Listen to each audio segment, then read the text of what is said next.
Tugiye kumva ikibwiriza cyitwa Abaheburayo igice cya kabiri agaka ka mbere cyabwirijwe n'umuhanuzi William Branham i Jeffersonville, Indiana muri Leta Zunze Ubumwe za Amerika ku itariki 25 z'ukwa munani mu 1957 mu gitondo. Uwo niwe watumwe kuza guteguriza kugaruka kwa kabiri kwa Yesu Kirisito, uko Yohana Umubatiza yari yatumwe kuza guteguriza kuza kwa mbere kwa Yesu Kirisito. And now the first book of Hebrews is Paul, we found, or we believe, the theologians are in. They don't know just which or who wrote it, but I believe anyone with a little spiritual discernment would see it was Paul. It's believed by the most of the writers to be Paul. Nono igitabo cya mbere cy'Abaheburayo ni Paulo. Abanyateolojiya bashiriwe ibitekerezo. Ibazi neza uwanditse iki gitabo. Ariko nizera ko uwari we wese ufite guhishurirwa ku Mwuka yashobora kubona ko ari Paulo. Abanditsi bamwe bizera ko ari Paulo. And how that he, in the first chapter, we found that it was exalting the Lord Jesus. Oh, how he brought down to show by the experience that he had on his road to Damascus. Now, Paul was, to begin with, a real theologian. Mu gice cya mbere twabonye yuko azamura umwami Yesu Kirisito. Mbega ukuntu yerekanye neza ahereye ku mwitozo yagiriye mu nzira y'i Damasco. Rero Paulo yari umunyateolojiya. Paul was taught under Gamaliel, one of the best teachers of that day. And he was smart and intelligent and was a real shrewd Bible scholar. Paulo yigishijwe na Gamaliyeli, umwe mu badogiteri b'icyo gihe, kandi yarajijutse ari umuhanga ndetse yarasobanukiwe Bibiliya. And I found this when he was on his road down to Damascus with letters in his pocket to arrest all those that were in the blessed old gospel way. And the man was sincere. Kandi nabonye ko igihe yari mu nzira ajya Damasco afite izo nzandiko mu mufuka we zo kujya gufata abo ngabo bari muri iyo nzira ya kera y'ubutumwa bwiza ihawe umugisha. Kandi uwo mugabo yari umunyakuri. But I've always believed that since Paul seen Stephen's die, I think that must have got right next to him. When he consented to Stephen's death and held the coats of those who stoned him, then Paul was guilty of the blood of Stephen. Ariko iteka nizera ko kuva Paulo yabona Stefano apfa, rekereza ko ibyo byamucumise mu mutima. Ubwo yumvaga urupfu rwa Stefano, yarafashe amakote y'abamuteraga amabuye. Paulo yahise abazwa amaraso ya Stefano. And he confessed it, said, I'm not even worthy, he said, because I shed the blood of the martyr Stephen. Because he witnessed to it. And if you witness to anything, you're just as guilty as being a partaker of it. Kandi yabyihannye muri aya magambo. Avuga ati sinkwiriye kuko namenye amaraso ya Stefano. Mu by'ukuri yari yabigize mu ruhare. Iyo uhamirije ikintu biba bikureba nkaho wabigize mu ruhare. So if we witness, say, oh yes, they ought to this so and so, be careful what you say. Because you're guilty the way your judgment goes. If you can't decide, don't say nothing, just leave it alone.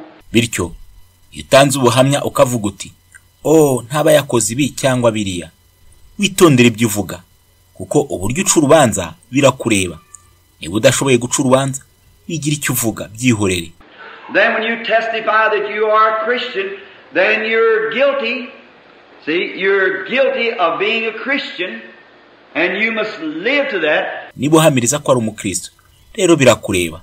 Murabona, birakureba nk'umukristo kandi ugomba kubaho ku rwego rwabyo. And when God makes a promise in the Bible, I see a man here in a wheelchair. When God makes a promise, he's guilty of that promise unless he brings it to pass. Kandi Imana itanze isezerano muri Bibiliya, ndabona umugabo mu kagare. Igihe Imana itanze isezerano, ahambiriwe n'iryo sezerano kugeza risohoye. God's guilty when he makes a promise. And the scriptures are guilty until they're fulfilled. Imana ibihambiriye igihe itanze isezerano, kandi ibyanditswe bitegetse gusohora, naho ubundi byaba byananiwe. See, they're right there as a statement that God has made, and it's got to be fulfilled or God's guilty. Amen. See? Murabona, ni nk'amagambo Imana yavuze, kandi agomba gusohora, naho uwundi Imana yacibwa urubanza. Murabona?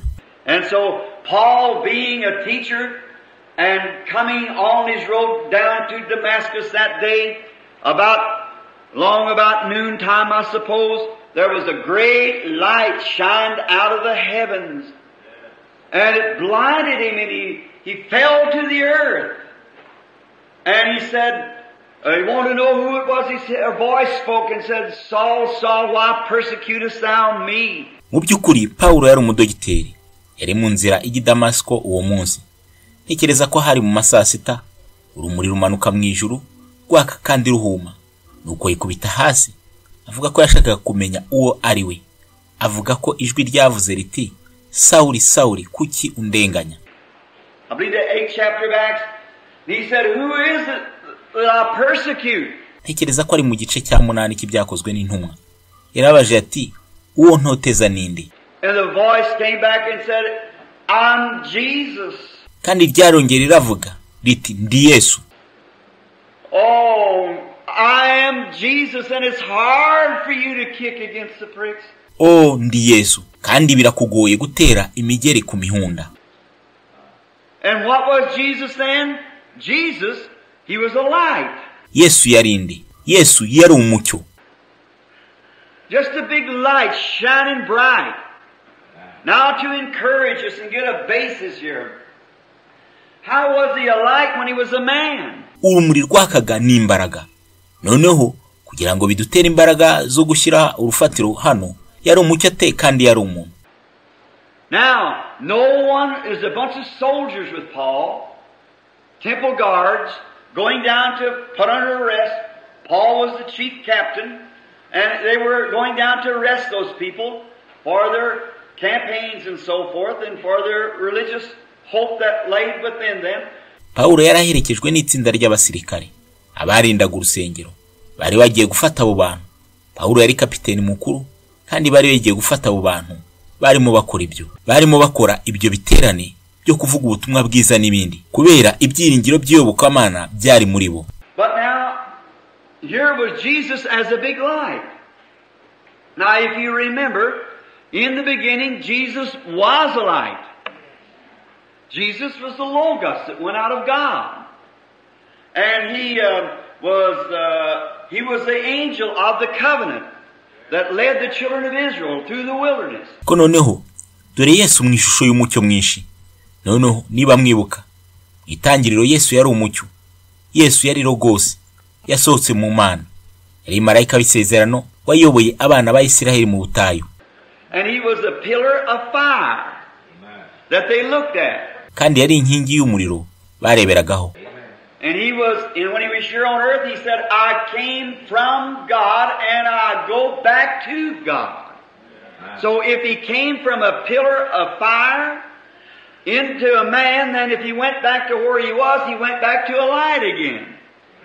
And there he was when Paul saw him. Kandi ubwo hano kwisi yavugaga ati, navuye ku Mana kandi nsubiye ku Mana. Noneho niba yaravuye mu nkingi y'umuriro akaba umuntu, kandi agasubira uko yari ameze akaba umucyo, kandi yari aho ubwo Paulo yamubonaga. He was a light. Now, all those soldiers that was with Paul did not see the light. Yari umucyo. Noneho abo basirikare bari kumwe na Paulo ntabwo babonye umucyo. Then is it possible that one can see it and the others won't see it? Birashoboka ko umuntu umwe awubona abandi ntibawubone. Certainly. All right.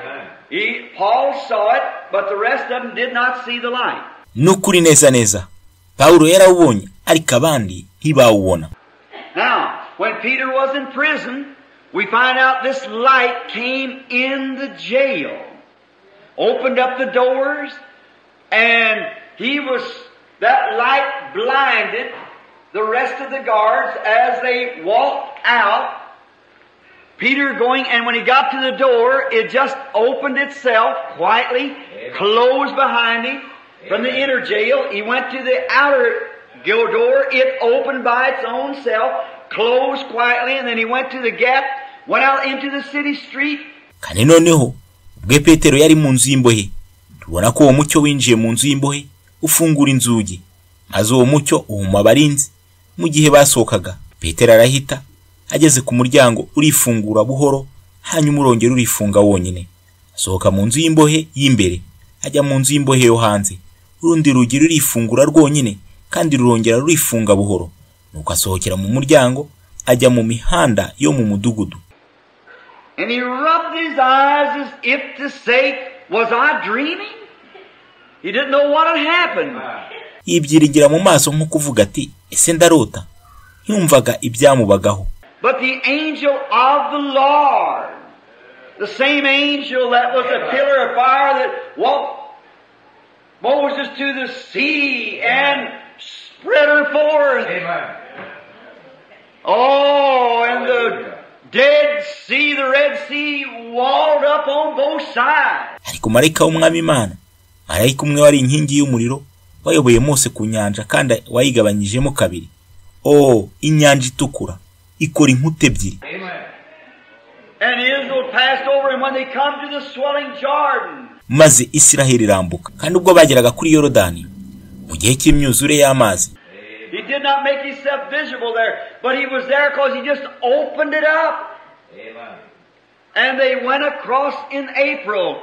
Aho ntiyigaragaje ariko yari ahari, ko yarayifunguye nuko barayambuka mu kwezi kwa Mata. When the plains are all full of water, and he stayed the springs, and he stayed the snow from melting, because it didn't wall higher and higher, it just stopped. Amen. That's our Jehovah. That's our Lord Jesus. God. Hallelujah. Just stopped. Amen. And they walked across on dry land. Ibihe ibibaya biba byuzuye amazi kandi ahagarika itumba ndetse abuza urubura gushonga, kuko ntirwakomeje kwirunda, rwahagaze gusa. Nguwo Yehova wacu, dore umwami wacu Yesu Kirisito yarahagaze gusa, maze baca ku butaka bwumye. Now, God promised that he would take care of them, so he was obligated to his promise. Rero Imana yari yasezeranye ko izabitaho, bityo yari aboshywe n'isezerano rye. Now, Paul, aware of these things and knowing them, he was privileged because God was speaking directly to Paul. Noneho Pawulo mu kumenya ibyo bintu kandi anabizi, yagiriye amahirwe. Mu by'ukuri Imana yavuganaga na Pawulo mu buryo butaziguye. He wasn't speaking to the soldiers that was with him. He was only speaking to Paul. Yavugishaga abasirikari bari kumwe nawe, yavugishaga Pawulo gusa. Now when the angel of the Lord came down in the form of a star, and the stargazers, the wise men of India, when they saw that star and followed it for hundreds of miles. Noneho ubwo marayika w'umwami yamanukaga mu ishusho y'inyenyeri, kandi abanyabwenge bo mu Buhindi ngo babonaga iyo nyenyeri, barayikurikiye mu birometero amajana. And it went over every observatory because they kept the time of the stars. Kandi inyura hejuru y'abitegereza inyenyeri. Mu by'ukuri bamenyaga igihe bitewe no kwitegereza inyenyeri. And no one saw that star but the wise man. Ariko ntibabonye iyo nyenyeri keretse abanyabwenge. Oh my, doesn't that thrill you? Oh mbega, ibyo ntibibatera kunezerwa cyane. Then you see, God doesn't deal with organizations. He doesn't deal with groups of people. He deals with individuals. Murabona, Imana ntikorana n'amadini, ikorana n'amatsinda y'abantu, ikorana n'umuntu ku giti cye. He reveals himself to individuals. Yihishurira abantu ku giti cyabo. And now to say this, not this, God knows my heart. And not to say this for own personal praise, not just to be there. Noneho rero ngiye kuvuga ibi. Imana izi umutima wanjye, kandi simbivugira kwizamura cyangwa kubw'icyubahiro cyanjye. Nta kintu nk'icyo kiri hano. But did you know that same God, that same Jesus, is with us this morning? Ariko se muzi ko iyo Mana, uwo Yesu ari kumwe natwe muri iki gitondo. You know each one of you has a little individual witness of it right now? Muzi ko buri wese muri mwe afite ubuhamya buto ku giti cye muri aka kanya. That he's here and he's done something for us in this day that he didn't do in the other days. Ko ari hano kandi yadukoreye ikintu muri ino minsi atigeze akora ikindi gihe. He had his picture taken in this day. We got it hanging right there, see? Yemeye ko bamufata ifoto muri iyi minsi. Twayimanitse hano. Hariya murabona. The pillar of fire. The same Lord Jesus. Inkingi y'umuriro. Umwami Yesu umwe. Watch how he works. Now, if he's the same Lord Jesus, he'll do the same things. Kandi murebe uko akora ubu. Niba ari umwami Yesu umwe, azakora ibintu bimwe. For the Bible said he is the same. Yesterday, today, and forever. Ko Bibiliya ivuga iti, uko yari ejo, niko ari none n'iteka ryose. Now, before Paul would announce anything, whether this was right or wrong, he first went down into Egypt and spent 3 years to find out if it was scriptural or not. Noneho, mbere yuko Paulo agira icyo avuga, niba ari ukuri cyangwa ikinyoma, yamanutse muri Egiputa, ahamara imyaka 3, areba niba ari ibyanditse cyangwa atari byo. Did you ever know that?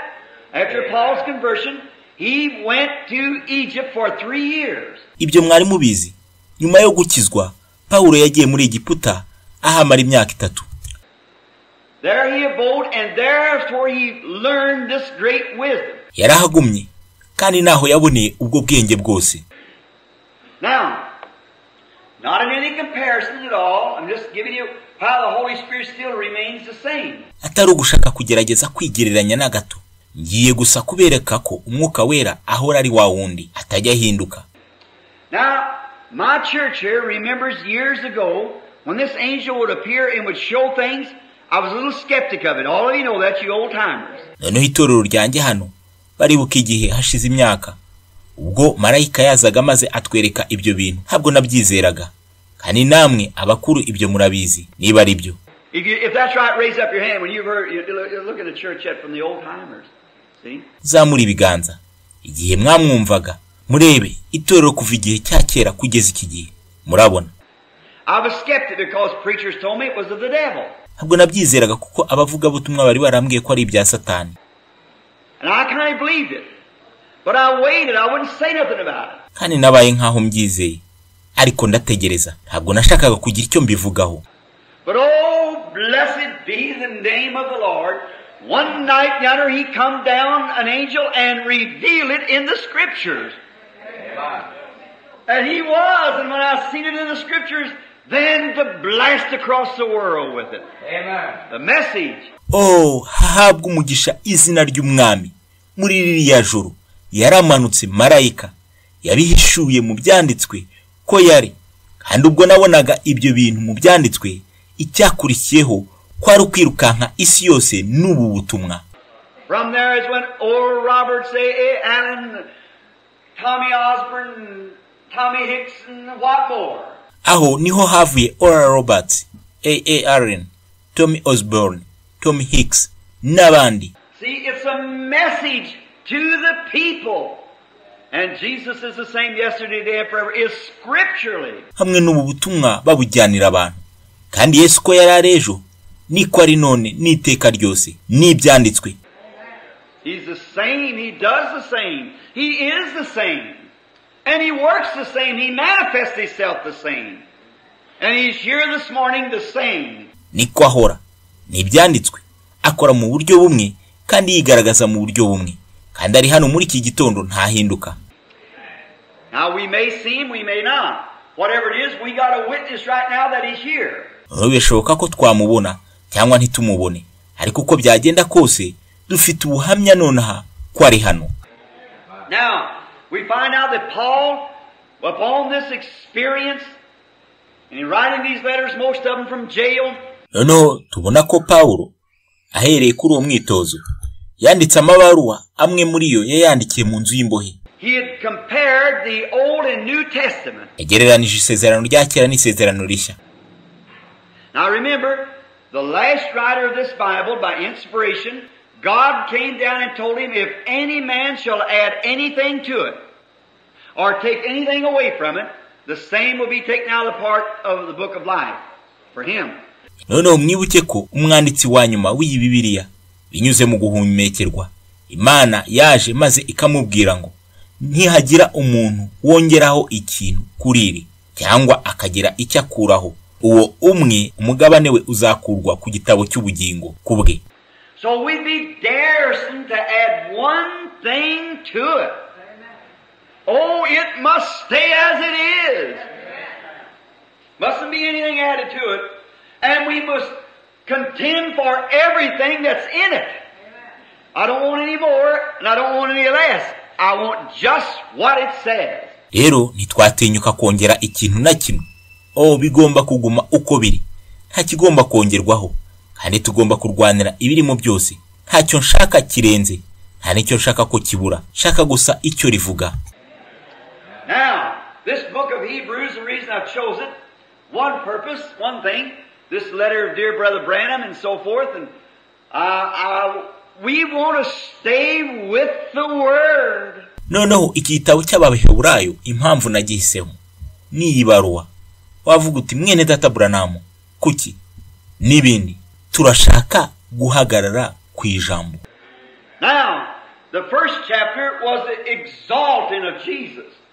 So he's the main one, and Paul let us know the other night that he was in the great beginning. Noneho mu gice cya mbere no gushyira hejuru Yesu. Bityo niwe turi buvugeho. Kandi twumvise Paulo wa mugoroba avuga uwo ko yari ahari mu itangiriro rikomeye cyane. And we found out that he was nothing less than Melchizedek, the king of Salem, the great of the 7th chapter. Kandi twabonye ko yari Melkisedeki, umwami w'i Salemu, umuntu ukomeye muri iki gice cya karindwi. And now this morning we approach him from another standpoint from the 2nd chapter. No muri iki gitondo turamureba mu rundi ruhande uhera igice cya kabiri. Now after Paul giving us this great marvelous message of exalting Jesus, no nyuma yuko Paulo yaduhaye ubutumwa bukomeye kandi bwiza uzamura Yesu, even made the angels to worship him, and yaremye n'abamarayika kugira ngo bamuhimbaze. I think over here, like the earth how it's old and it'll fold it as a vesture, but they shall perish. Kandi ntekereza ukuntu isi yashaje kandi izaba zinga nk'umwenda ushaje kandi bazaruhama. But thou remainest. Ariko wowe uzarama. And over in the 2nd chapter, the 2nd verse, I believe it is, has he these days spoken to us by his son. Kandi mu gice cya kabiri umurongo wa kabiri yavuganye natwe muri no minsi mu mwana we. In the sundry times and divers manner he spoke with the prophets. Kandi murebe kera mu bihe byinshi no mu buryo bwinshi yavugiye mu bahanuzi. We went through and found out what the prophets was and how God brought his message by the prophets. Twakoze ubushakashatsi maze tubona abahanuzi icyo baricyo, ukuntu Imana itanga ubutumwa inyuriye mu bahanuzi. But in this last day he's spoken through his son Jesus. Ariko muri iminsi y'imperuka yavuganiye natwe mu kanwa k'umwana wayo Yesu. By the Holy Spirit. He spoke to the prophets then. Umwuka Wera yavugiye mu kanwa k'abahanuzi muri icyo gihe. Then we got back and found out all those prophets had the Spirit of Christ in them. Hanyuma twasubiye inyuma kandi twasanze abahanuzi bose bari bafite umwuka wa Kristo. We went back to Joseph and found out he perfectly typed Christ. Twagarutse kuri Yosefu dusanga ari ishusho itunganye ya Kristo.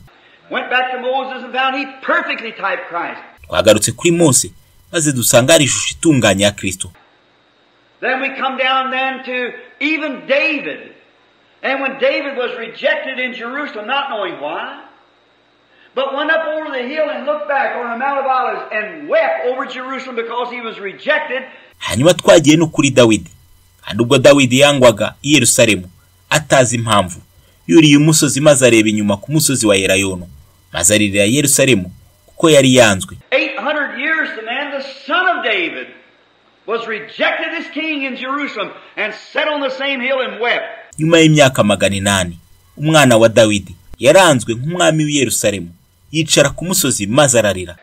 Oh, the Spirit of Christ dealing with individuals. Ni umwuka wa Kristo ukorana n'abantu ku giti cyabo. Now Paul starts off to say, therefore we ought to give the more earnest heed to the things which we have heard. Noneho Paulo atangira avuga ati, nicyo gituma dukwiriye kurushaho kugira umwete wo kwita ku byo twumvise. Second chapter now, we're starting. Tangirire ku gice cya kabiri. Therefore we ought to give the more earnest heed to the things which we have heard, lest any time we should let them slip. Oh, may God drive that home. Icyo gituma dukwiriye kurushaho kugira umwete wo kwita ku byo twumvise kugira ngo tutajya kure yabyo. Reka Imana ibyinjize muri mwe. In this tabernacle this morning, I pray the Holy Spirit will sink that so deep into your hearts. Muri iri teraniro muri iki gitondo, ndasaba ngo Umwuka Wera yinjize mu burebure ku mitima yanyu. We ought to give the most earnest heed to the things which we've heard. What type of people ought we to be when we see the great Jehovah come down and do the things that He does, and see Him compared Scripture by Scripture that they're the truth? Tugomba kurushaho kwita ku bintu twumvise. Ubwoko ki tugomba kuba nyuma yo kubona Yehova amanuka no gukora ibintu ari gukora, no kubona ibihura neza n'ibyanditswe kugira ngo byerekane ko ari ukuri. And we sit around sometimes like a warts on a log. Rimwe na rimwe tuguma twicaye aho nk'irumbo riri ku giti, And just so unconcerned. ntacyo twitayeho. We ought to be busy every minute trying to get people to Christ. Tugomba buri munota kuba duhugiye kuzana abantu kuri Kristo. We ought to be lively stones. We should never be slowful like we are. Tugomba kuba amabuye mazima. Tugomba kuba abanebwe nk'uko tumeze. We'll go up to church and we'll see the Lord Jesus do something or bless us in such a way. And then we'll go back out and say, very nice meeting. Tujya mu materaniro tukabona Umwami Yesu Kristo akora ikintu runaka cyangwa akaduha umugisha mu buryo bwihariye. Hanyuma tugahindukira tukavuga tuti yari amateraniro meza cyane. Now the preaching of the word, we enjoy it, but that's not the main thing. Mu by'ukuri twishimira kuba twabwirijwe ijambo, ariko icyo si cyo kintu nyamukuru. That's not, we should not worship the Lord just after we get through preaching the word as we usually do. Just worship Him. That's wonderful. Tugomba kwambazwa Umwami nyuma yo kubwirizwa ijambo gusa, kuko dufite uwo muco. Kumwambaza gusa ni byiza. But we should worship Him every hour of our life. Twakagombye kumuramya buri saha y'ubuzima bwacu. When we're at work, we should worship Him. Every time the opportunity presents itself, worship the Lord by testifying of Him. Igihe turi ku kazi, tugomba kumuramya. Kandi uko umwanya ubonetse, ambaza Umwami umuhamiriza. If you see, some of you ladies see a woman in the wrong, worship the Lord by taking her and saying, Sister, there's a better life than this. Niba bamwe muri mwe bagore, ibonye umugore ari mu ikosa, ramya Imana umufata kaboko, umubwira uti mushiki wanjye, hari ubuzima bwiza kuruta ubu. You men at your work, when you hear a man using the name of the Lord in vain, get a chance to one side to step over and take him by the hand and say, there's a better life than this. You shouldn't use those words. And tell him in a meek, gentle way, all those things is a worship. Mwebwe bagabo, uramutse wumvise umuntu ku kazi afata izina ry'Umwami mu mafuti, boneraho umusange mwituze, mufata ukuboko, mujyane iruhande maze umubwira uti, hari ubundi buzima bwiza buruta ubu. Ntiwakagombye kuvuga utyo. Muvugisha utuje kandi neza. Ibyo byose ni ukuramya. And when we see someone sick, and the doctor says there's no more can be done, we are to worship the Lord by telling him there's a God of heaven that answers prayer. Kandi iyo ubonye umuntu urwaye, kandi dogiteri amubwiye ati nta kindi twagukorera, twakagombye kuramya Imana, tumubwira tuti hari Imana mu ijuru isubiza amasengesho. And then when we see those things take place that we do see take place in them, We should never let these things slip. Rero iyo tubonye ibyo bintu biza kubibona bisohora ntidukwiriye kubireka ngo bigende. We just let it go through our fingers. That's what's the matter with the great Pentecostal church today. Babireka bikaduca mu myanya y'intoki. Bw'ibyo ibiba mu itorero rikomeye ry'Abapantekote. They've let the very cream of the crop slip through their fingers when they had it in their hands. Ubanaretse amavuta y'umusaruro ubaca mu ntoki mu gihe bari bawufite mu biganza byabo. But look what they've done. They've done like the rest of the churches. They've run in the games in the way of Korah and perished, and the way of Cain and perished in the gainsaying of Korah. Ariko murebe icyo bakoze. Bakoze nk'andi matorero. Bakurikiye inzira ya Kora kandi bararimbutse. Kandi bakurikiye inzira Gahini ndetse barimbukira mu gushaka inyungu nka Kora. They've organized. Instead of having a brotherhood where we could all be one, they've organized themselves. Made little organizations and little isms and sprung up from there and just broke up brotherhood. Bishyize hamwe aho kugira ubusabane bwa kivandimwe. Aho twese twabumwe bishyize hamwe. Bakoze amatsinda mato mato n'amahame baheraho basenya ubusabane bwa kivandimwe. And if you don't watch, the Baptists and Presbyterians go to pick it up. Ni mutareba neza Ababatista n'Abapresbyteriani bazasarura umusaruro. Because God's able of these stones to rise children to Abraham. Kuko muri aya mabuye Imana ishoboye kuvanamo abana ba Aburahamu. And we've let it slip away from the hands by being disunified. Ntutwaretse bitunyura mu myanya y'intoki ko batari bashyize hamwe. How did the Indians lose this country to the white man? It's because they were disunified. Ni gute Abahinde batakaje iki gihugu ku nyungu z'umuzungu? Nuko batari bashyize hamwe. If they'd make one big forefront, but they were fighting one among each other. Yo baza gukora urugamba rumwe. Nyamara barimwo birwanira hagati yabo umwe arwanya undi. They would have held their grounds if they'd all come together. Bajyaga kugumana iki gihugu iyo bajya kujya hamwe. How are we going to lose it? Because we're disunified. Ni gute ibyo twabyita? Kubera ko tudashyize hamwe. How we lose our experience with God is because we disunify. Tutakaza dute umwitozo wacu n'Imana nuko dutatanye. We set up one and call this the Methodist, and this the Baptist, and this the Assemblies, and this the Oneness, and this the something else, and the Church of God, and the Nazarene, the Pilgrim Holiness. We disunify the body of Christ. Dukora itsinda tukaryita Abamethodist, uyu Ababatista, uriya Abasambure, uriya Abayunitaire, n'andi mazina nka Assemblée de Dieu, Abanazareye, Perere de Sainteté, dutandukanye umubiri wa Kristo. We should never be divided.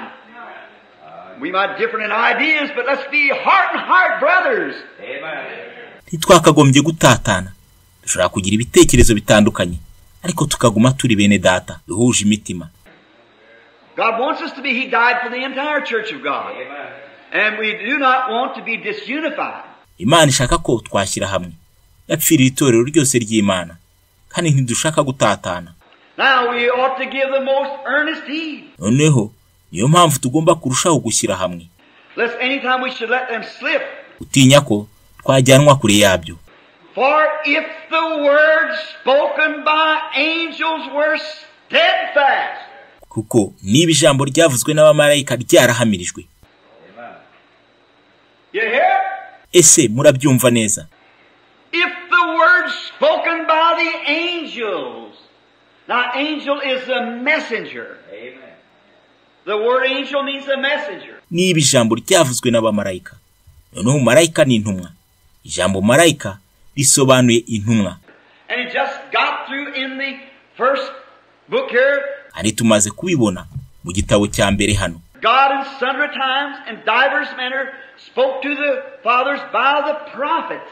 Kera Imana mu bihe byinshi no mu buryo bwinshi yavuganye na ba data mu kanwa k'abahanuzi. That was God's messengers. Amen. And if they were God's messengers, they were God's angels. Bari intumwa z'Imana, bari abamarayika b'Imana. Marayika ni intumwa. A messenger is an angel, or an angel is a messenger, rather. Intumwa ni marayika, cyangwa marayika ni intumwa. A messenger. You are a messenger this morning. You are a messenger of good news or a messenger of bad news. Intumwa, muri intumwa muri iki gitondo, muri intumwa z'ubutumwa bwiza cyangwa uri intumwa y'ubutumwa bubi.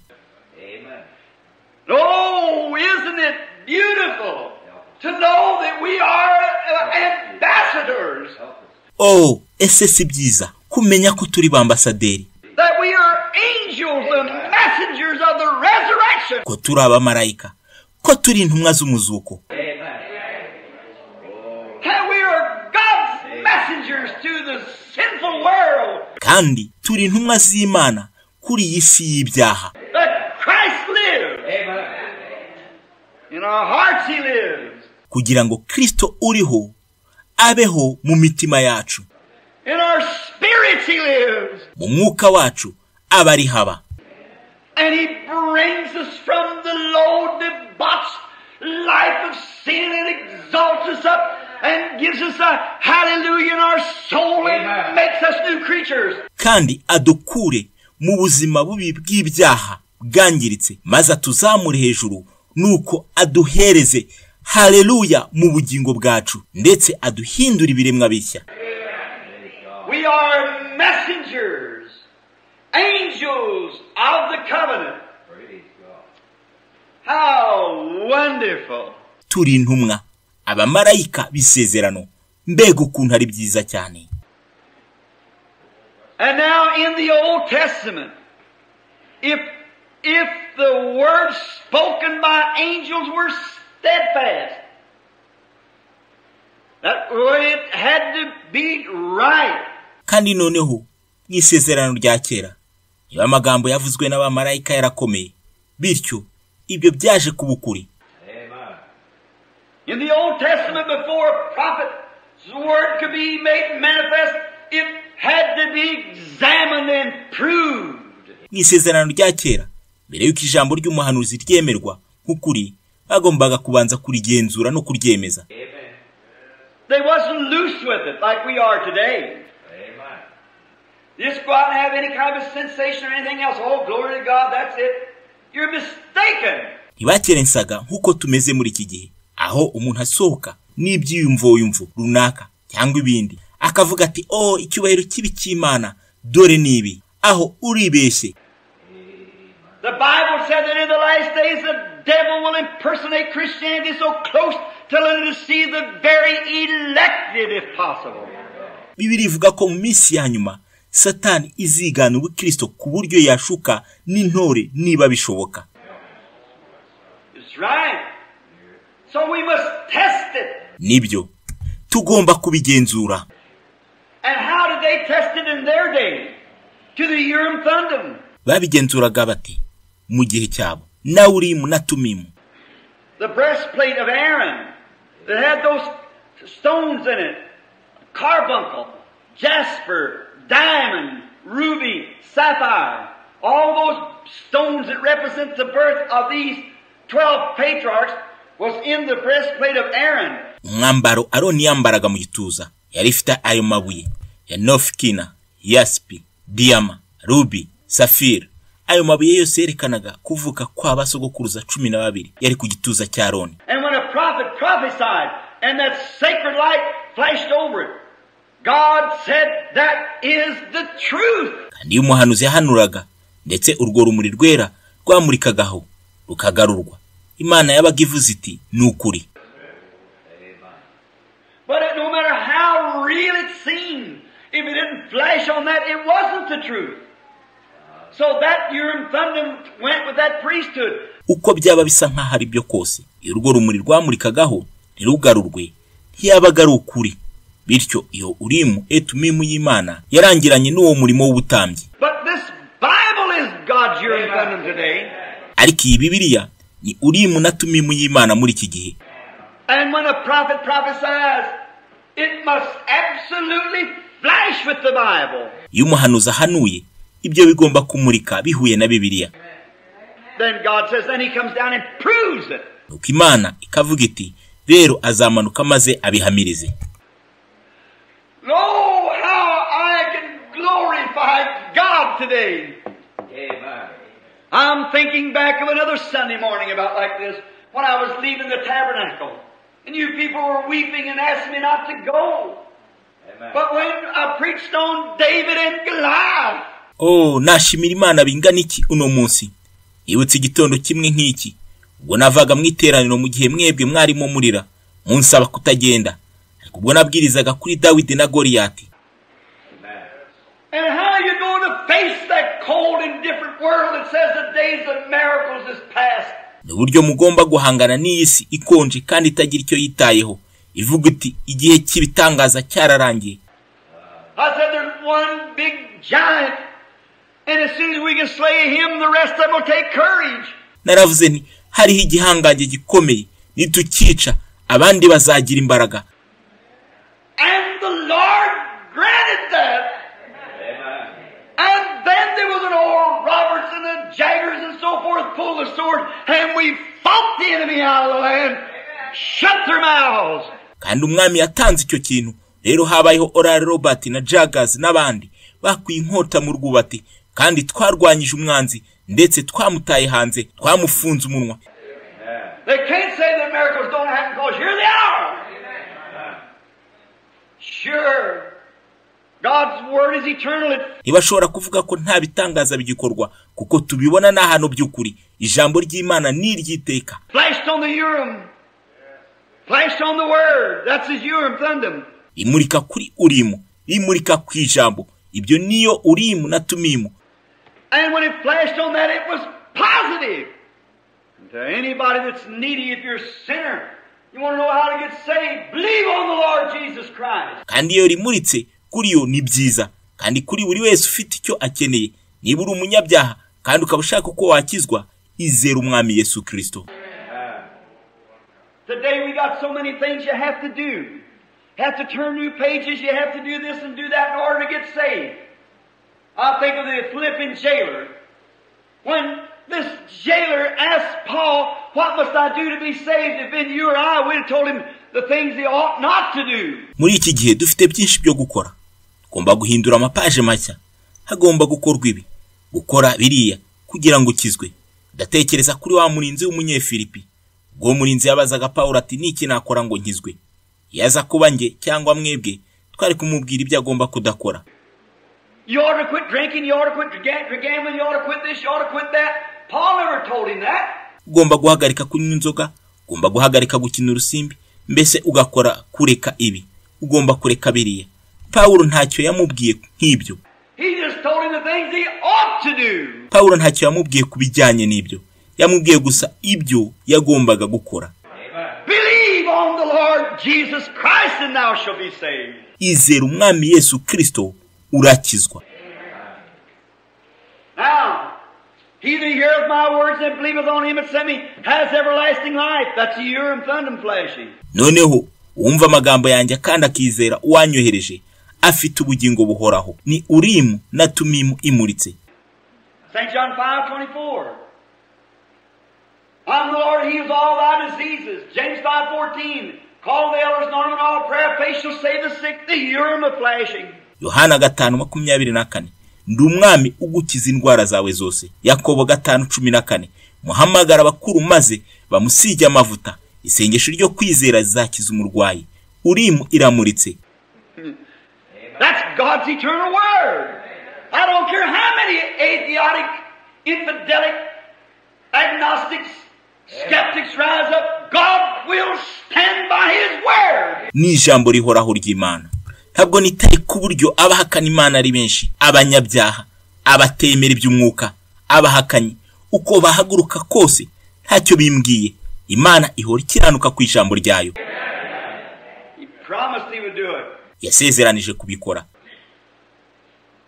And we ought to give the more earnest heed to these things which we heard, lest any time we let them slip. For if the words spoken by angels, the prophets, were steadfast.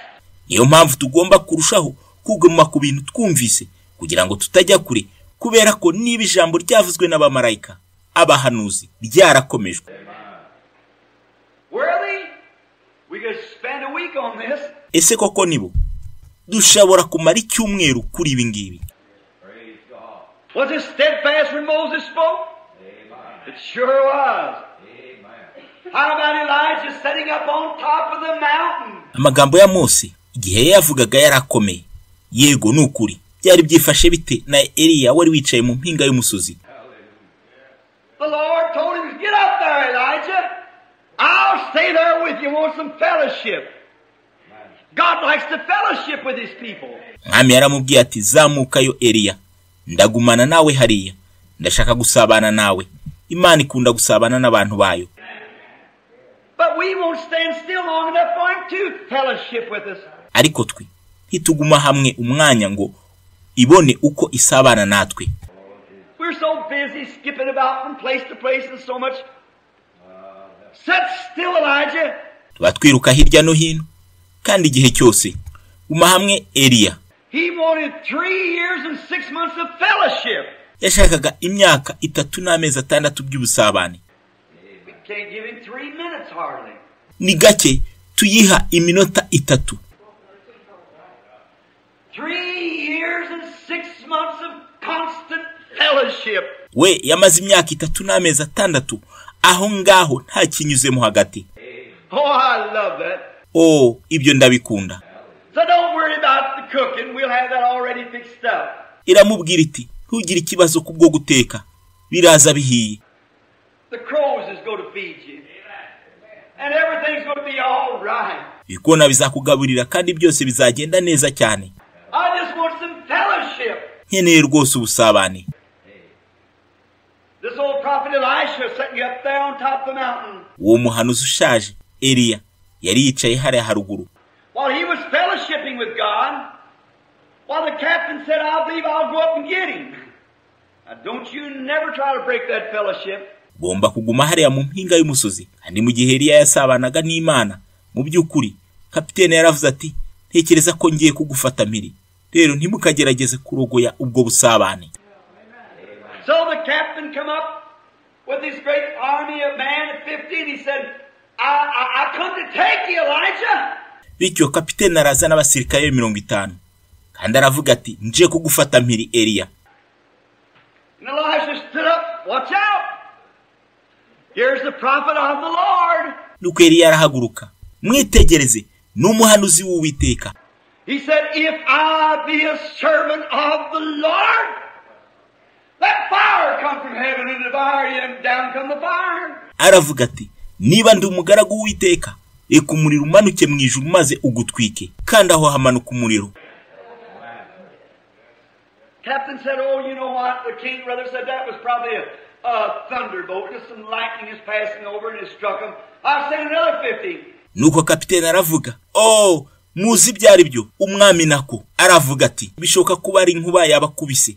Inkuba inyuze hari amaze irabakubita. Ndohereza irindi tsinda ry'abasirikare 50. Elijah stood up, one of the angels, his word steadfast. Eliya arahaguruka. Umwe mu bamarayika ijambo rye ryarakomejwe. There'd be a just recompense for everything that was done wrong. He said, if I be a servant of the Lord, let fire come, and the second 50 burned. Yagombaga guhana buri bibi byose byakozwe. Aravuga ati nimba ndi umugaragu w'Iteka, reka umuriro umanuke, maze itsinda rya kabiri rirashya. All right. Every recompense, for if the words spoken by angels were steadfast, and every transgression and disobedience received a just recompense. Ni byiza buri wese n'igihembo cye, kuko niba ijambo ryavuzwe n'abamarayika ryari rikomeye, kandi niba buri kosa no kutumvira byarahawe igihembo cyabyo. Now, here's the great thing, the next verse. How shall we escape? Noneho dore ikintu gikomeye, umurongo ukurikiye. How shall we escape? If Elijah's voice brought destruction because he was an angel of the Lord, how will we escape when the voice of Christ speaking through? Tuzarokoka dute niba ijwi rya Eliya yarazanye kurimbuka, kuko yari umugaragu w'Uwiteka? Tuzarokoka dute mu gihe ijwi rya Kristo naryo ririmo kutubwira. Or how can we fail when you're prayed for? If it's the voice of Christ. Cyangwa ni gute byananirwa kandi twabasengeye niba ari ijwi rya Kristo? If Christ ordained His church to pray for the sick, and the church does what He says for them to do, then how can it ever fail? Iba Kristo yarategetse itorero rye gusengera abarwayi kandi itorero rigakora ibyo avuga kugira ngo nabo bakore ibyo bintu, ni gute ibyo bitasohora? It can't. You can fail, but it can't fail. Ntibishoboka. Ushobora gutsindwa ariko ibyo ntibyatsindwa. And as long as you keep it, it'll take you through. Kandi igihe cyose muzubahiriza ibyo iryo jwi rivuze rizabambutsa. If you fail by yourself. You just get away from the word. But as long as you stay with the word, it can't fail. Niba utsinzwe kubera amakosa yawe, gusa ujya kure y'ijambo. Ariko igihe cyose uhagaze ku ijambo, ibyo ntibyatsindwa. For the word of the prophets did so and so. How much more will the word of Christ be? How shall we escape if we neglect so great salvation, which is at the first began to be spoken unto us by the Lord, and was confirmed unto us by them that heard Him? Ku ijambo ry'abahanuzi ryakoze ibi na biriya, rikangaho ijambo rya Kristo rizakora ibirenze. Twazarokoka dute mu gihe tutita ku gakiza gakomeye nk'aka, gakiza nk'aka twabwiwe mbere n'umwami kandi twahamirijwe n'abari barakumvise? Think of it. Spoken by the Lord. How many times could we go back? Where could we stop right here for an hour? Mubitekerezeho. Kavuzwe n'umwami. Kangahe twashobora gusubirayo? Twashobora guhagarara he? Neza hano. Maze tukahamara isaha. When Jesus came, He's the same yesterday and forever. Now remember, it first began to be spoken by Jesus Himself. Ubwo Yesu yazaga, uko yari ari ejo, niko ari iteka ryose. Ntumwibuke, ibyo byabanje kuvugwa na Yesu ubwe. And then was confirmed by the ones that heard Him. Hanyuma bihamirizwa n'abamwumvise. Now, listen at Him. When He came to the earth, He didn't claim to be a healer. Ubwo yazaga ku isi, ntabwo yavuze ko ari umuvuzi. He said, it's not me that doeth the works, it's my Father that dwelleth in me. Aravuga ati, ntabwo ari nge ukora ibi bikorwa, ni Data uba muri nge. He doeth the works. The Son can do nothing in himself, but what he sees the Father doing. St. John 5:19. Ni ukora ibikorwa. Umwana ntacyo yakora ubwe, akora ibyo abonye se akora. Yohana ibice 5:19. Watch when Philip came to him. Nathaniel, after Philip's conversion, he went over and got Nathaniel. Said, come see who we found, Jesus of Nazareth, the son of Joseph. Mwitegereze ubwo Filipo yamusangaga. Nyuma yo gukizwa kwa Filipo, Yesu ajya kureba Natanayeli maze aramubwira ati, ngwino urebe uwo twabonye, Yesu w'i Nazareti, muhungu wa Yosefu. And he said, could there be any good thing come from Nazareth? Said, come see. Aramubwira ati, hari ikiza cyaturuka i Nazareti? Aramubwira ati, ngwino wirebere. That's the way to be convinced. Prove it. Come and see. Dore ukuntu umuntu yashobora kwemera, yerekana ikintu. Ngwino wirebere. Oh, that's the best I ever heard. Oh, nicyo kintu cyiza naba narumvishe. Come and find out for yourself. Don't stand out and criticize on the sideline, but prove all things and hold fast to that what's good. Ngwino wirebere wowe wenyine. Ntiwihe kunegura icyo utarabona, ahubwo wigenzurire buri kintu kandi wifatanye n'ikiza. Ngwino urebe. Come and see. Along the road they went talking. When he walked up in the presence of the Lord Jesus, he said, behold an Israelite in whom there's no guile. Bagendaga baganira. Bageze aho Yesu ari. Aravuga ati, dore umuyisiraheli utagira uburiganya. It took all the skin off of him nearly. He looked around and said, well, Rabbi, when did you ever know me? Ibyo byaramurenze. Areba hirya no hino, aravuga ati, mwigisha, unzi hehe? You never did see me, how do you know me? Ko utigeze umbona, unzi ute? Philip said before Philip called you yesterday when you were under the fig tree, I saw you. Aravuga ati, mbere yuko Philip aguhamagara ejo wari munsi y'igiti cy'umutini, nari nakubonye. Amen. Amen. He said, Thou art the Son of God, you're the King of Israel. aravuga ati uri umwana w'Imana, uri umwami wa Isiraheli. A woman walked into his presence and he said, go get your husband. She said, I have none. Said, that's right, you got 5 and the one you're now living with is not yours. Umugore yinjira aho ari, maze aramubwira ati jya gushaka umugabo wawe. Aravuga ati ntawe ngira. Aravuga ati nibyo, wagize 5, uwo muri kumwe ubu ntabwo ari umugabo wawe. You told the truth. Think of it. Wavuze ukuri, mubitekerezeho. She said, sir, I perceive that you are a prophet, that we know that when the Messiah cometh, he'll tell us all things. Aravuga ati mugabo, ndabona uri umuhanuzi. Tuzi ko Mesiya naza azatubwira ibintu nk'ibi. He said, I'm he that speaks to you. Aravuga ati ndiwe ninjye tuvugana. And she run and told the man of the city, come see a man who told me all that I did. Isn't this the Messiah? Nuko ariruka ajya kubwira abantu bo mu mudugudu ati nimuze murebe umugabo wambwiye ibyo nakoze byose. Ese ntiyaba ari we Mesiya? It was spoken by the Lord. What happened? Jesus said before he left, ibyo byari byaravuzwe n'Uwiteka. Byagenze bite? Mbere yuko agenda. the things that I do shall you also. Is that right? Yesu yaravuze ati ibintu nkora muzabikora namwe. Nibyo. The things that I do shall you do also, even more than this, for I go to the Father. Ibintu nkora muzabikora namwe. Muzakora nibirenze kuko nsubiye kuri Data. Oh, I can see them as they went forth everywhere. Mark 16. Oh, nshobora kubabona bajya ahantu hose. Mariko 16. Went forth everywhere, preaching the Lord, working with them, confirming the word. Bajyaga ahantu hose babwiriza, umwami akorana nabo kandi ahamiriza ijambo. And here Paul giving the same thing. He said that the gospel began to be preached by Jesus and was confirmed to us by those who heard him. That's the foundation stone. Kandi hano Paulo aravuga nkabyo. Avuga ko bigitangira ubutumwa bwiza bwatangiye kubwirizwa na Yesu kandi twabuhamwirijwe n'abamwumvishe. Oh, blessed be the name of the Lord. That's the foundation stone. Oh, hahirwa izina ry'Uwiteka. Iryo ni ryo buye ry'urufatiro. And to think 2,000 years has passed.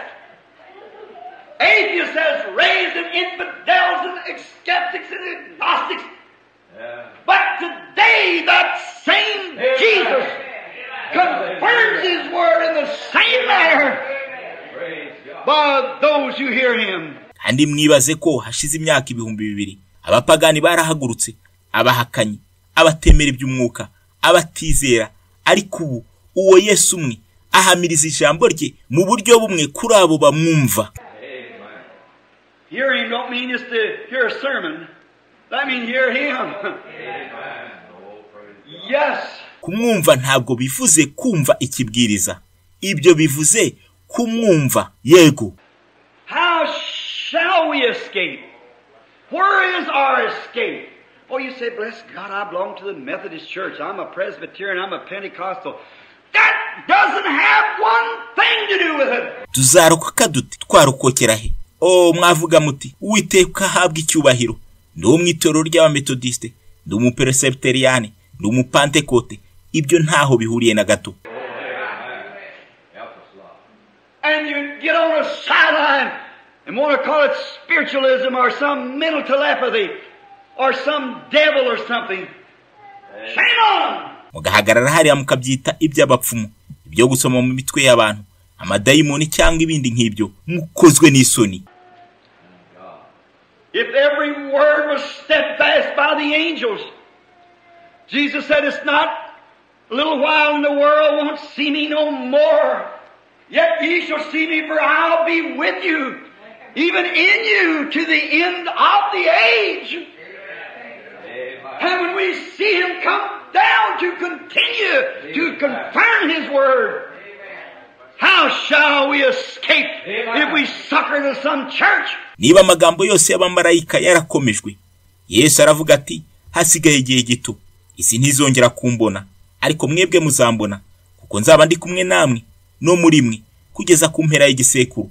Ariko iyo tumubonye amanuka kugira ngo akomeze guhamiriza ijambo rye, tuzarokoka dute niba tugumye kwihambira kwitorero runaka, or some organization or denomination, or some little pet theory of our own? Amen. We better turn loose. cyangwa ishyirahamwe runaka, cyangwa ku idini runaka, cyangwa se igitekerezo runaka twikundira. For every sin received a just recompense. Are the angels how much more when the Son of God is speaking from the heavens to make manifest His word? How shall we escape if we neglect so great a salvation? Oh my! Byaba byiza mwibohoye, kuko niba buri cyaha cyarahawe igihembo cyacyo kubw'abamarayika, byamera bite niba ari umwana w'Imana uvugira mu ijuru kugira ngo agaragaze ijambo rye? Tuzarokoka dute niba tutita kuri aka gakiza gakomeye? Oh mbega! God also, fourth verse, God also bearing them witness. Imana ubwayo, umurongo wa 4, Imana nayo ubwayo ibitangira ubuhamya. What's this? The Lord bore witnesses.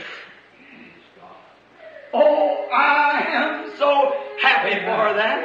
Mwitegereze ibi, Uwiteka yemezaga ubuhamya bwabo. Oh, ibyo ndabyishimiye. The Lord bore the witness. Umwami ubwe nawe arabihamiriza. Look, when Elijah sat on the hill, and he said, if I be a man of God, let the fire fall from heaven and consume you. Mwumve, ubwo Eliya yicaraga ku musozi maze akavuga ati, niba ndi umugaragu w'Imana, umuriro numanuke mu ijuru maze ugutwike. God bore witness that he was a man of God. God always bears witness. Imana ihamiriza ko ari umugaragu wayo. Iteka Imana irahamiriza. Your life will bear witness. I don't know what your testimony is, but your life speaks so loud your voice can't be heard. Ubuzima bwanyu burahamiriza. Sinzi ubuhamya bwanyu, ariko ubuzima bwanyu buvuga kurusha uko ijwi ryanyu ryakumvikana. But your living, your everyday life will testify what you are. Imibereho yanyu ya buri munsi izahamiriza icyo muri cyo. God bears witness. Amen. Help us, Lord. Yes, the Holy Spirit is a seal. Imana irahamiriza. Yego, Mwuka Wera ni ikimenyetso. And a seal takes both sides of the paper. They see him standing here and see when he go away. Kandi ikimenyetso kigaragara ku mpande zombi z'urupapuro. Bakubona iyo uhagaze hano, kandi bakakubona iyo ugiye. Not only church, but at everyday work.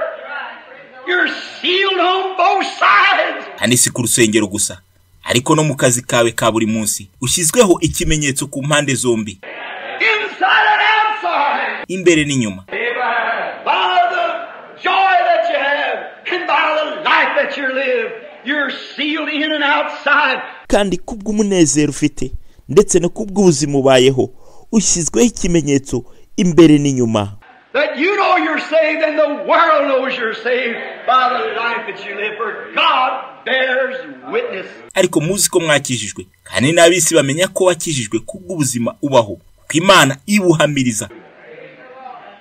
Blessed be His holy name. I feel religious. Izina ryayo rihabwa icyubahiro. Oh mbega, ndumva mbaye mu mwuka cyane. Think of it. Brother, there's, oh my sheep hear my voice. And a stranger they won't follow. Mubitekerezeho mwene data. Oh, intama zanjye zumva ijwi ryanjye kandi ntabwo zakurikira umunyamahanga. Oh, how that our names are on the palms of His hands is before Him day and night. His word is always before Him, His promise. He can't forget it. Oh, nk'amazina yacu ari mu biganza bye, ari imbere ye ijoro n'amanywa. Ijambo rye iteka riba riri imbere ye, isezerano rye ntashobora kuryibagirwa. And He loves you. Now he'll bear witness of his own. If you don't open your mouth and say a word, the world will know something's happened to you. Kandi arabakunda, noneho azahamiriza be. Niyo mutafungura umunwa, ntimugire ijambo muvuga, uko byagenda kose, isi izamenya ko hari icyabaye. Bear witness, both by signs and wonders, and by divers miracles and gifts of the Holy Ghost according to his own will. Mufite ubuhamya hamwe n'ibimenyetso, imirimo ikomeye n'ibitangaza, kandi n'impano z'Umwuka Wera nk'uko yabishatse. Let us take just one scripture now before closing. On the day of Pentecost, when they received the Holy Spirit, about 4 days later, Peter had passed through the gate called Beautiful, he and John. Ikadufata icyanditswe kimwe mbere yuko turangiza. Umunsi wa Pentekote, ngo babonaga Umwuka Wera. Nyuma y'iminsi ine, Petero yinjiye mu irembo ryitwa Ryiza, we na Yohana. They said, look on us to a man. And he said, silver and gold have I none, but such as I have I'll give you. In the name of Jesus Christ of Nazareth, rise up and walk. Babwira umugabo wari wicaye aho, bati turebe. Hanyuma Petero aravuga ati, nta zahabu, nta mafaranga mfite, ariko icyo mfite ndakiguhaye. Mu izina rya Yesu Kirisito w'i Nazareti, haguruka ugende. And the man looked up and never questioned nothing about it. He just stood up and went walking. Maze uwo mugabo yubura amaso, kandi ntiyashidikanya. Yarahagurutse arataha agendesha amaguru. They were ignorant and unlearned men. But the Bible said they had to take heed to them. For they knew they had been with Jesus. Bari abantu b'injiji kandi batize, ariko Bibiliya iravuga iti bitaye ku magambo yabo kuko baje gusanga ari abantu bahoranye na Yesu. Brother, when the world knows that you've been with Jesus, mwene data, yabisi bamenye ko mwabanye na Yesu. When you can live such an unadulterated life in this present world and in this darkness, that the world knows and can see that you've been with Jesus. Ishoboye kugira ubuzima bwera muri iyi si no muri uyu mwijima kugeza aho abisi bamenya kandi bashobora kubona ko wabanye na Yesu. When a rugged old vulgar prostitute of the street can become a lady washed in the blood of the Lamb. Igihe iyo ndayishaje y'umwanda yirukaho mu muhanda yahindutse umubyeyi yogejwe n'amaraso y'umwana w'intama. God's bearing witness that he lives. Imana ihamiriza ko iriho. Take a drunkard who's so low down that he would run around on his wife, that he would mistreat his children and take the food from the table to spend on a prostitute. Let him get with Jesus once. Amen. You'll see him returning like Legion. Amen. Who was in his right mind and clothed to his babies and to his wife and to his loved ones. Ufata umusinzi ubi cyane ku buryo asabana n'abandi bagore, agafata abana be nabi, ashobora kubishisha inzara kubera amafaranga ye yose ayamarira indaya. Mureke ahure na Yesu rimwe gusa, muzamubona asubira mu bana be, abana be n'abakunzi be, kimwe nk'awa musazi wari ufite legion y'abadayimoni, wakize ubwenge bwe bugasubira ku gihe, maze akambara imyenda. Nibyo. Some time ago, about 40 years ago, when the religions of the world met, and the different ones got up and spoke, and the Mohammedans spoke for the Mohammedan religion, the Jains spoke for the Jains, the Buddhists for the Buddha. Hashize igihe nk'imyaka 40 bw'amadini y'isi yishyiraga hamwe, abantu batandukanye barahagurukaga kandi bafata ijambo. Abayisilamu bavugira idini ry'Abayisilamu, abajenzi bavugira idini ry'Abajeni, ababudiste bavugira idini ry'Ababuda.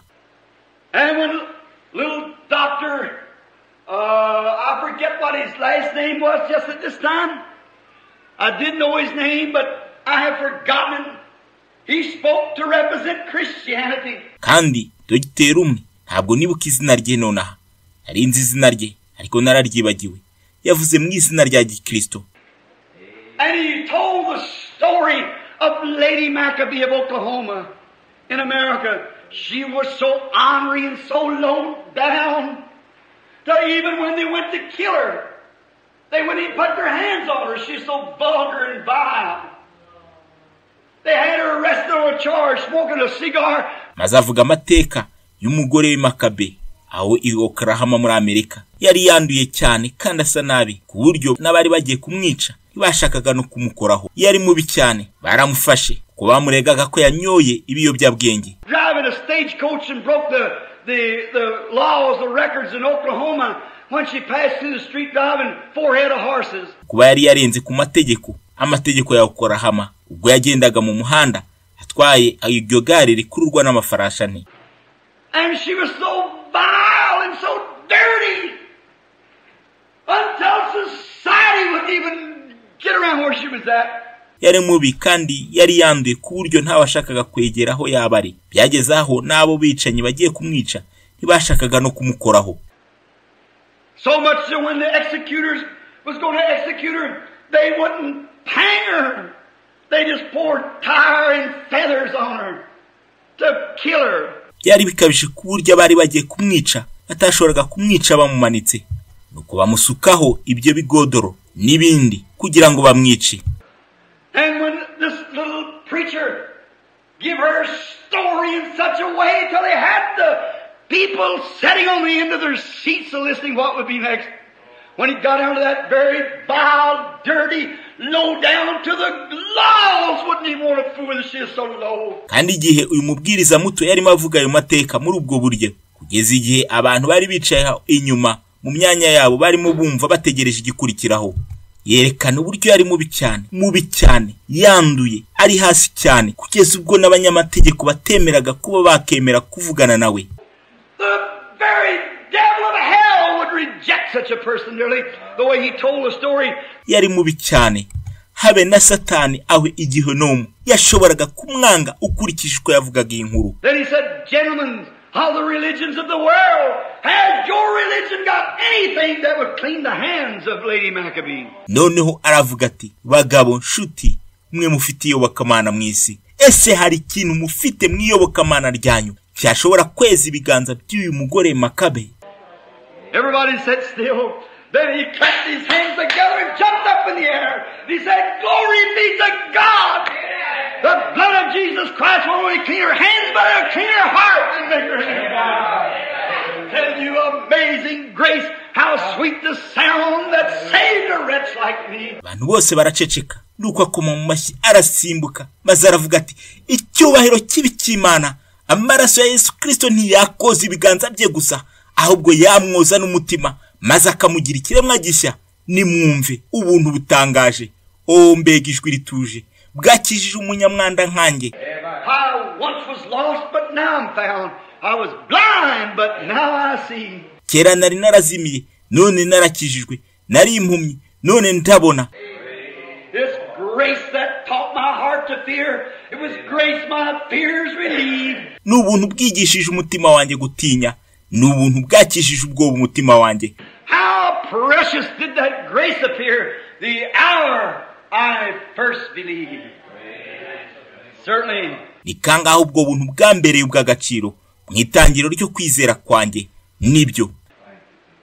How shall we escape if we neglect such? Twazarokoka dute niba tutitaye kuri icyo kintu? You neglect to eat, you'll die. You neglect to turn a corner, you'll wreck. Niba utitaye kukurya, urapfa. Niba urangaye mwikorose, ukora impanuka. You neglect to milk the cow, she'll go dry. You neglect your teeth, you'll have to have them all pulled out. Niba utitaye kugukama inka, izateka. Niba utitaye ku menyo yawe, azakuka yose. Certainly you pay for your neglection. Nukuri neza ugomba kwishyura kutitaho kwawe. Oh, Branham Tabernacle and you visitors, let me tell you something now. You neglect to testify of the glory of God. You neglect to give God the praise and glory. You'll find yourself cold, farming, and backsliding one of these days. Oh, Branham Tabernacle, namwe bashyitsi, mureke mbabwira ikintu kimwe. Niba mutitaye kuguhamiriza icyubahiro cy'Imana, niba musuzuguye kugusingiza Imana no kuyiha icyubahiro, umwe muri iyi minsi muzisanga mwarakonje, mwarabaye amanyamihango, mwarataye ijambo. You give God praise. How shall we escape if we neglect such a great salvation? Oh, muhimbaza Imana, tuzarokoka dute niba tutitaye kuri aka gakiza gakomeye? It's getting late. I just happened to notice Brother Tom's walked in back there. We'll close and continue this tonight, the Lord willing. Burije mbonye mwene data Tom zinjiye hariya inyuma, tugiye kurangiza kandi Imana nibishaka turaza gukomeza nimugoroba. Let us pray just a moment. Ikadusenge akanya gatoya. Our Heavenly Father, to Thee be blessings and praises and honor and glory and wisdom and might and power forever and ever. Oh, to that Lamb that sit on the throne. Dominions and kingdoms and everything was given over to His hand. Data wa twese wo mwijuru, imigisha ibi yawe, ibisingizo, icyubahiro n'ikuze, n'ubwenge, imbaraga n'ububasha bwose, igihe cyose. Kubwo umwana w'intama wicaye ku ntebe y'ubwami, tegetse n'ubwami, ibintu byose byashyizwe mu biganza bye. When He raised from the dead for our justification, He screamed to the world, all powers of heaven and earth is given into my hand. Go ye therefore into all the world and preach the gospel. Ubwo yazukaga mu bapfuye kubwo kudutsindishiriza, yabwiye isi n'ijwi riranguruye ati, ubushobozi mu ijuru no ku isi bwashyizwe mu biganza byanjye, nimujye mu isi yose kandi mwigishe ubutumwa bwiza. Oh dear dying Lamb, Thy precious blood shall never lose its power, till all the ransomed church of God be saved to sin no more. Mwana w'intama mukundwa uri mu mpfa, amaraso yawe y'agaciro ntabwo azatakaza na rimwe imbaraga zayo, kugeza itorero ryose ry'Imana ryacunguwe rikizwa kugira ngo ritazongera gucumura ukundi. Help us as ministers to seeing that we are requiring so much. How we must have a church, we must have this, we must have everything. Dufashe nk'ababwiriza butumwa kubona ko dusaba ibintu byinshi, ko tugomba kugira itorero, ko tugomba kugira ibyo bintu byose. Our women before going to churches yet calling themselves Christians will have to have a certain kind of a dress or have to be dressed so nattily. Abagore bacu mbere yo kujya gusenga ugiye bavuga ko ari abakristo, bashaka kugira ikanzu y'agaciro runaka cyangwa barashaka kurimba.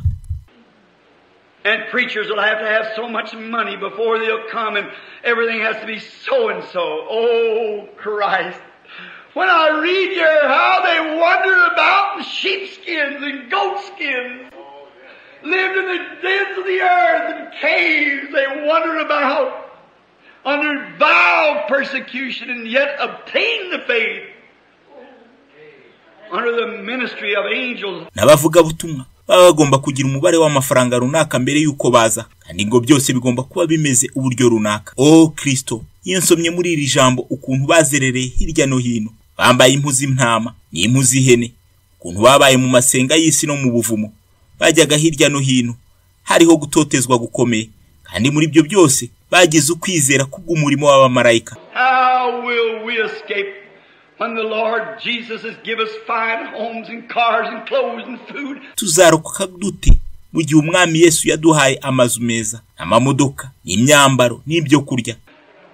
And we murmur, we sit around, we're lazy, we never try to get out and do something about it. Kandi turijujuta, tuguma twicaye aho, turi abanebwe, ntitujya tugerageza gusohoka ngo tugire icyo dukora kuri ibyo. How will we escape, God? Oh, I pray that you'll burn old-fashioned conviction into every heart this morning, Lord. Ni gute tuzarokoka Mana? Ndasenga ngo wandikishe umuriro kwa gutsindwa kwakera muri buri mutima muri iki gitondo. That the people might be up and at it. Let us work while the daylight is shining because the sun is swiftly sinking. Mwami, kugira ngo abantu bakomere bihagije kugira ngo bajye ku kazi, dukore mu gihe umucyo w'igihe ukimurika, kwizuba riramanuka ryihuta.